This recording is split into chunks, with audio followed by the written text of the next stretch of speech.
los va? ¿Cómo les va? ¿Cómo les va? La primavera me pegó mal. ¿Cómo andan? Bienvenidos. Estamos con un día primaveral maravilloso aquí en la capital federal y alrededores. Después de todos los disturbios que fuimos testigos en el día de ayer, lamentablemente, esperemos que hoy hayan todos vuelto a la escuela, que estén tranquilos y que podamos disfrutar de este buen tiempo en paz. ¿Cómo le va, Roberto? ¿Usted estuvo por los lagos de Palermo? Estuve por los lagos de Palermo, me volví temprano. Te volviste temprano, sí. Me parece muy, pero muy bien. Bueno, Robert, hoy tenemos un programa muy interesante, especial, que tiene toda una connotación social de discriminación. Estaremos hablando de el enanismo y el gigantismo, de qué se tratan estas dos patologías, cómo se pueden identificar, si efectivamente son hereditarias, cuáles son los tratamientos posibles que existen. De todo esto estaremos hablando en el día de hoy, así que les contamos a todos que si nos quieren llamar lo pueden hacer a qué teléfonos. Al 4535-0705 o al 4535-0706 con el 011 para los que llaman desde el interior. Tenemos nuestro mail, que es medicos@tvpublica.com.ar, y nuestro Facebook, www.tvpublica.com.ar/Facebook Médicos. Roberto, les recordamos a todos que se están preparando para salir a trabajar. ¿Cuál es la temperatura afuera? ¿Qué es lo que tienen que esperar del tiempo? 25 la temperatura actual y una máxima que va a ser superada porque dice 21 para hoy y el cielo con nubosidad variable por la tarde. Bueno, o sea que podemos esperar alguna que otra lluvia o no. No, me dijiste que toda esta semana Esta semana no llueve. Por ahora está cumpliendo Roberto, impresionante. Repasamos ahora sí las noticias del día. Los títulos, el médico por naturaleza.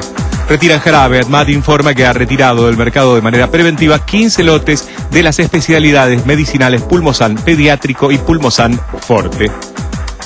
Los argentinos cambiamos la dieta. Un informe privado aseguró que la Argentina quedó por atrás de Uruguay en el consumo anual de carne de res. También mejoró la calidad de las bebidas en detrimento de la cantidad.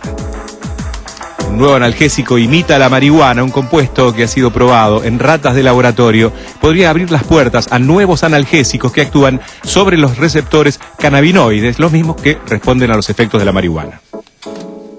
Bueno, a propósito del programa del lunes, donde justamente hablamos de las adicciones, siempre se generó un gran debate, inclusive dentro de la medicina, acerca si la marihuana podía ser utilizada como elemento que podía paliar el dolor en aquellos enfermos terminales, e inclusive en algunos países esto está permitido, y esto ha sido como una carta de presentación muchas veces. ¿Esto viene a suplir la posibilidad de fumar marihuana, digamos, analgésico? Vamos a aclarar un poco el tema para que la gente entienda. Nosotros dentro de nuestro cuerpo, ya sea dentro del cerebro o fuera del cerebro, tenemos receptores que se llaman cannabinoides, que responden a los productos que tiene la marihuana. ¿Qué ocurre con eso? De hecho, hace un tiempo atrás se había hecho estudios y se sacó una droga para adelgazar y para dejar de fumar que estimulaba estos receptores dentro del cerebro, que después se sacó del mercado porque tenía muchos efectos adversos y se sacó, pero servía para adelgazar, por ejemplo, y actúa dentro del cerebro. En este caso, es una droga que bloquea la degradación, o sea, que hace que haya más cantidad de una sustancia que actúa en nuestro cuerpo como analgésico sobre estos receptores, que ya la tenemos, pero hace que esa sustancia no desaparezca rápido.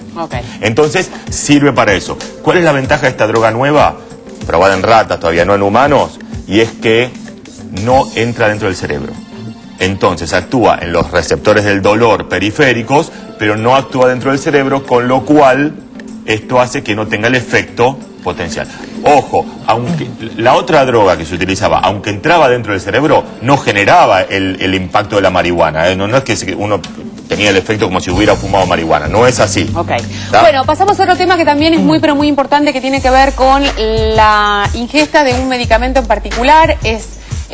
Muchos de ellos de venta libre, y es muy consumido, especialmente en esta época del año, donde aparece la tos, esta primaveral, las alergias. La rinitis alérgica. ¿Qué es lo que pasa? ¿Qué tenemos que saber? La ADMAT retiró del mercado el Pulmosan pediátrico, que es un jarabe para la tos, y el Pulmosan Forte. ¿Por qué? Porque le habían encontrado un gusto raro.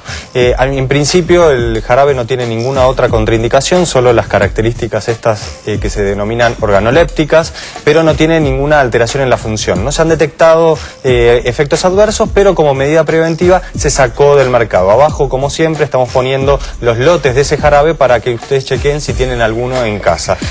Perfecto. Doctor Díaz, aprovecho esta información de estos jarabes para la tos para preguntarles y para que la gente sepa si efectivamente son útiles los jarabes para la tos, sin ánimo de ir en contra de este en particular, digo, porque hay como también una gran controversia. Sí. ¿Hay que dar jarabe para la tos a los chicos o no hay que dar jarabe para la tos? ¿O la tos debiera ser alguna reacción del cuerpo natural para expectorar aquello que se quiere defender? Es una pregunta muy pero muy común que nos hacen todos los padres a los pediatras, sí, a nivel de le compro el jarabe para la tos pero tenemos un fundamento, tenemos un fundamento. Está basado en que la tos es una medida preventiva, es un reflejo que puede eliminar todas aquellas secreciones que se juntan sobre todo durante la noche. Si nosotros apagamos ese reflejo, estas secreciones se pueden empezar a acumular y se pueden llegar a infectar. Es como una alarma.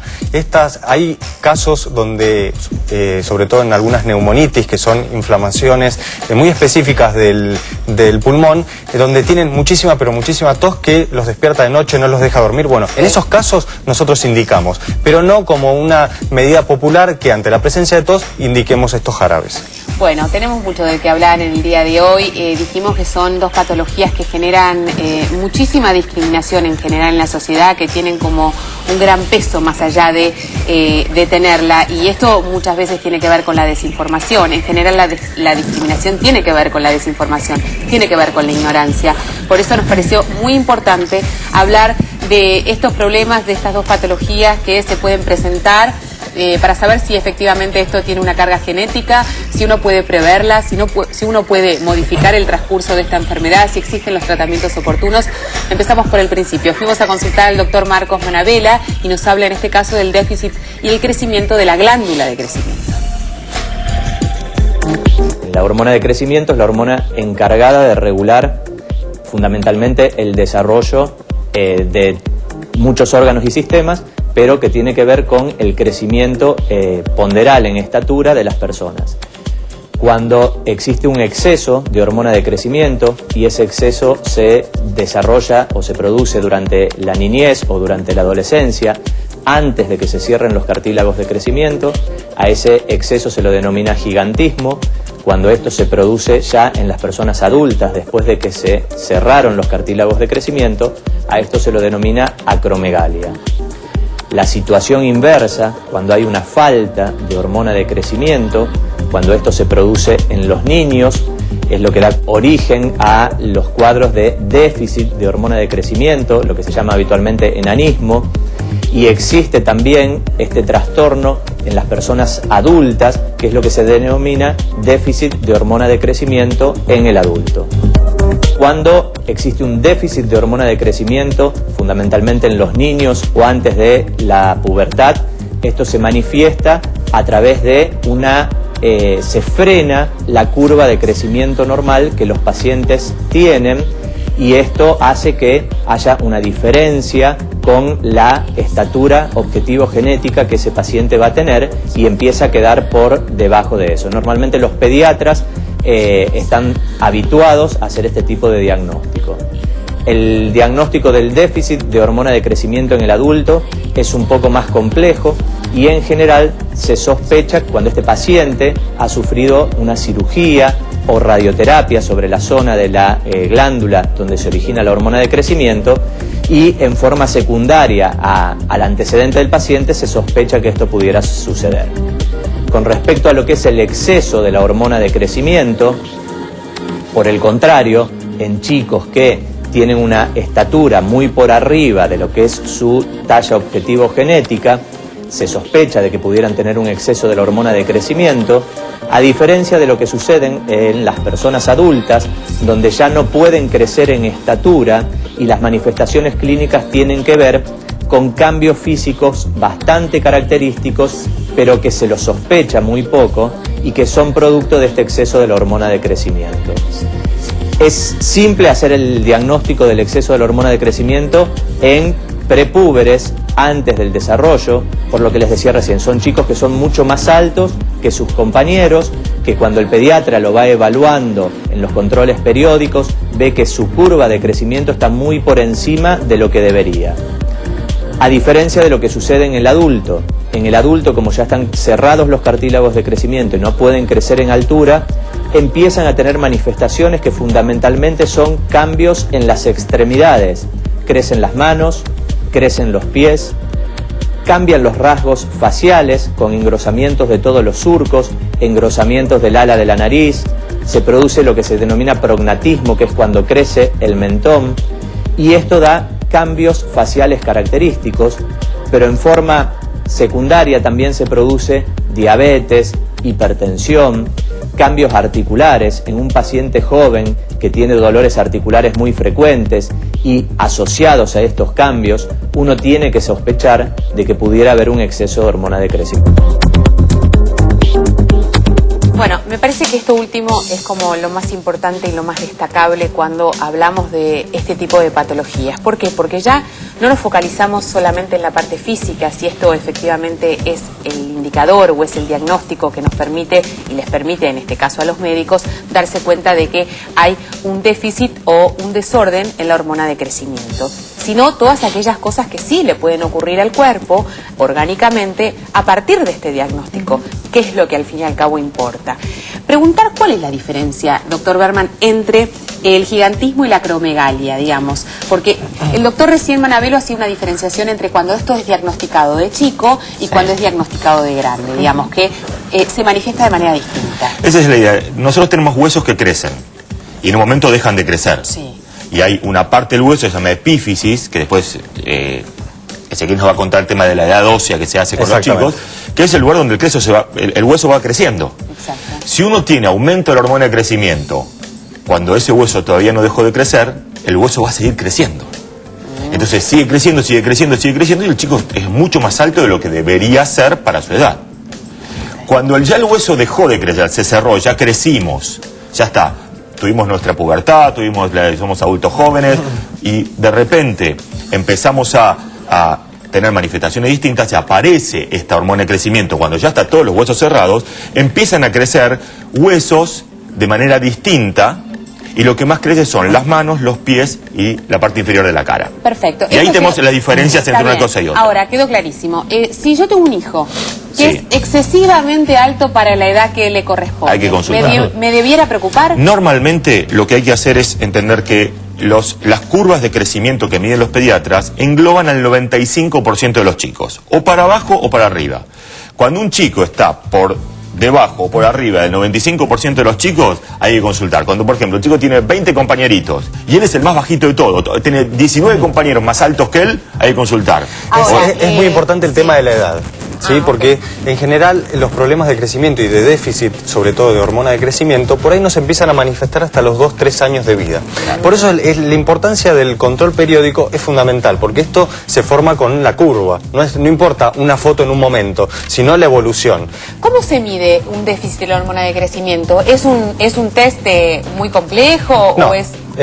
Para medir puntualmente la hormona de crecimiento, uno le saca sangre y mide cómo está esa hormona. O sea que es súper sencillo. Es súper sencillo. Igual tenemos otras herramientas, porque hay muchísimas causas que pueden alterar la hormona de crecimiento. Como bien decía el doctor en la nota, tal vez una falta de función de la hipófisis, que es la que libera la hormona, puede estar dando esta patología. Pero ¿eso también, se opera? En realidad se suplementa si no está funcionando. Okay. Lo que pasa es lo contrario, lo que explicaba Guido. El gigantismo, la acromegalia, tal vez sea por un tumor que produce demasiada. Entonces sí se opera. Un tumor ¿sí? benigno. Un tumor benigno que eso Exacto. sí tiene Y eso una se opera. intervención Exactamente. quirúrgica. Eso Entonces, ¿Se soluciona automáticamente? Y se saca, a ver, hay dos maneras, hay que ver si es fácil operarlo o no es fácil operarlo. Si se puede operar, se soluciona. Y si no, hay medicamentos que bloquean la acción de la hormona de crecimiento del cuerpo. Bueno, ahora, doctor Díaz, volviendo al tema de los chicos, me parece muy importante porque también se creó un gran debate acerca de el desorden de la hormona de crecimiento. Sí. Empezamos a incorporarlo como algo a medir, que como antes los algo, padres exacto, ni siquiera... desde Messi. Exactamente.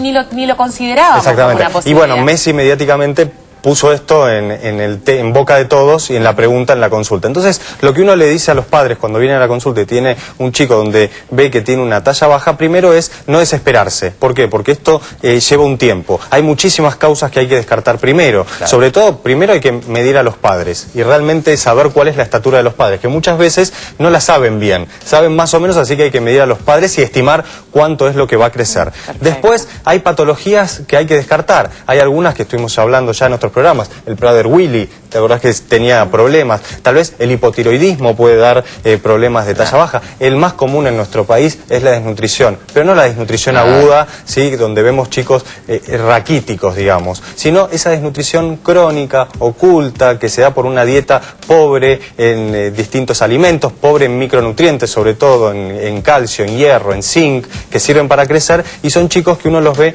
más chiquititos en comparación con los compañeros. Así que... Pregunta fundamental, ¿por qué unos son enanos y otros son muy chiquitos, digamos? ¿Esto también responde a un tema genético?